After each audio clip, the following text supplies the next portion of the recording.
ayan, I was invited by my friend, Kagawad Bernadette Santiago, in her condo here in Santolan, Pasig City, which is the Satori Residence.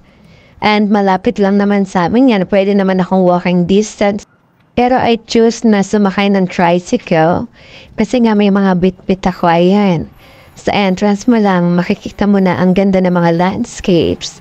Lalo na sa reception area nila, ayan, parang pumasok sa hotel with matching ambience music na talagang na feel the 5-star hotel here.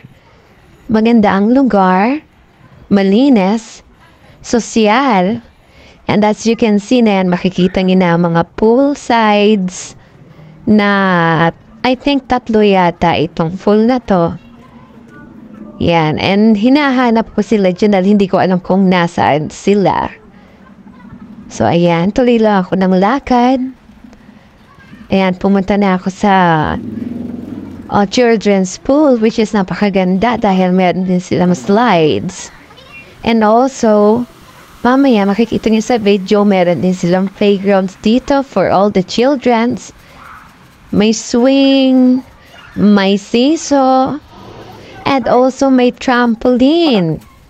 Ayan, bonggang-bongga talaga ang Satori Residence dito sa Pasco Avenue, Santolan, Pasig City. At konting lakad pa, parang natatanaw ko na sila. So, dire-diretso lang ako. And ayan, nakita ko na ang dati kong mga katrabaho, which is si Lucci, si JR, at syempre, ang maraming projects, si Ate Badette. Ayan, then after a while, we decide to go to the pool. Ayan, in-enjoy talaga namin ang gabi. Pagkatapos namin kumain ng ampalaya.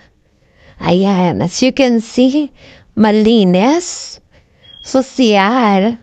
4 feet lang yata pinakamalalim dito kasi syempre for safety, baka may biglang residents na bata na biglang lang lumangoy, at least mababaw lang. At talagang in-enjoy namin ang gabi.